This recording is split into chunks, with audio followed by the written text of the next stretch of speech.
All right, this brief tutorial is just going to go over how to set up your glass stainers paints and get the paint mixed so that you can go ahead and work with the glass and do your painting. So here we have by Reusche, we have the Best Black or Tracing Black. We have Gum Arabic. We have off camera a little bit of white vinegar, and you'll see a pipette. Get yourself a nice glass eyedropper. I have in my hand a just a royal palette knife that is for mulling the glass, and I have a glass palette. What you're looking at is my active palette. I have some paint already created over here, but what I want to do is I want to go over the mixing procedures so that you have a sense of what you're supposed to do in order to make the paint that you're going to be using. So first off, I'm going to use our Best Tracing Black with a dry palette knife. I'm going to take an amount on the tip. I'm going to put it onto the glass palette. I'm going to tap that down into about a, I don't know, 3/16, maybe no bigger than an eighth here. 3/16, an eighth, little square rectangle-ish thing there. You'll see it's got a little crumbly texture.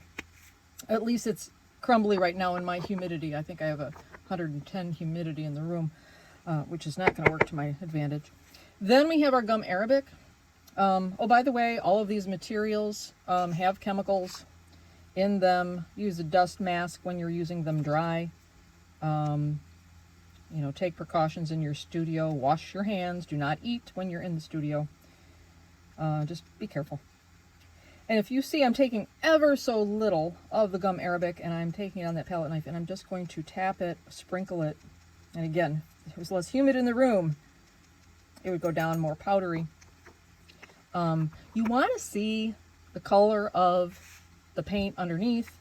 You see how little of the Gum Arabic I put on versus our actual Best Tracing Black.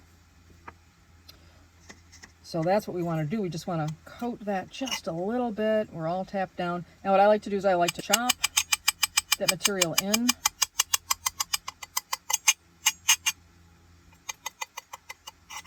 Don't do drugs, people.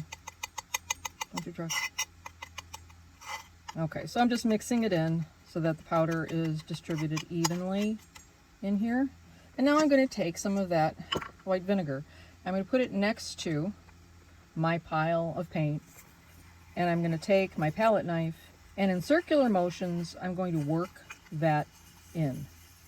You see, as I'm working it in, it's very smooth. We're trying to get it very smooth. It's about enough of that. Just a few drops of vinegar, and you see how smooth that is. I'm even going to mix it in with my existing paint. I just feel that giving you a visual to go along with the written instructions is the best way to do this. Underneath, you don't want to feel any crumbs. Okay, no grits, no crumbs, very smooth. I'm getting a little bit of bubbling, which means I'm probably agitating it a little bit too much. And really, for when I paint, I might want to let this sit out here and let the bubbles kind of just dissipate. You don't want that.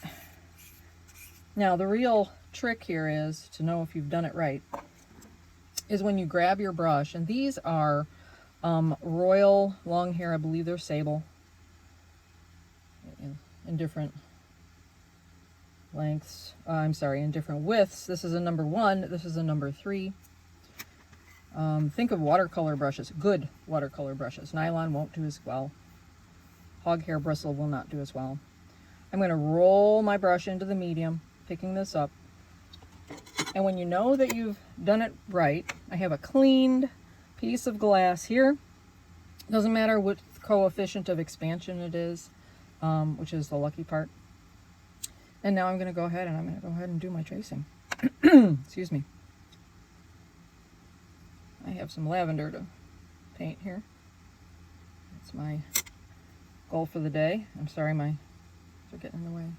You want a nice, even brush stroke. And you can work this out with other brushes. And even smudge the lines. What you don't really want to do is you don't want to paint over the lines. You want to make sure that it's just a continuous line or if you're trying to do something. And I don't have the right brush out at the moment, so let me grab whatever I have laying around. Here we go. Before that dries. That dried too fast.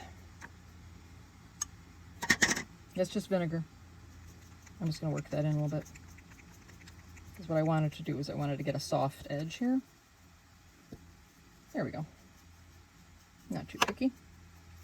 Well, that's not the best painting in the world, but you get the idea. Now after this has dried, and again, you don't want to have any bubbles.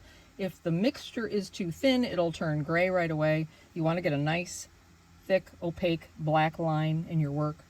And then what I do to refine my work is I'll use an orange wood stick. These are available in like Walgreens where they have nail polish and such. And so it's just an orange wood stick, and I can go ahead and I can refine the line. Remember, I'm creating a powder here. The powder should not be inhaled. You really need to take some steps and precautions to keep yourself safe in your studio. And don't ever blow that off with your mouth, because it's just going to go everywhere. Okay, but you get the idea. So if it's done correctly, I can scratch in and it's nice and smooth, and I can refine any of my lines until I get the desired results for my glass painting. And then this is, of course, then fired in a kiln to about 1200 degrees Fahrenheit for full curing. You may tack fire if you're going to do multiple layers. You can tack fire to 1500 or less. I'm sorry, 1050. 1050 or less before you go to the full cure of 1200 degrees Fahrenheit. And you just have to bring it up to that temperature and stop the kiln and let it then naturally come down to room temperature for you. And that doesn't take too long at all. So that's it. That's Glass Stainers paints in a nutshell. This palette can be left in the open air to dry. Then you can put it in a plastic baggie for safekeeping to keep the dust down in your studio. And when you come back to it next time, you can just use a little bit of your vinegar and reconstitute it using your palette knife, making sure that everything's nice and smooth, and you don't even have to add any more gum arabic. Gum arabic is the binder, and you don't want to add too much, otherwise it'll get nice and cracky on you. So that's it. I hope this has helped, and look forward to seeing you soon in my studio.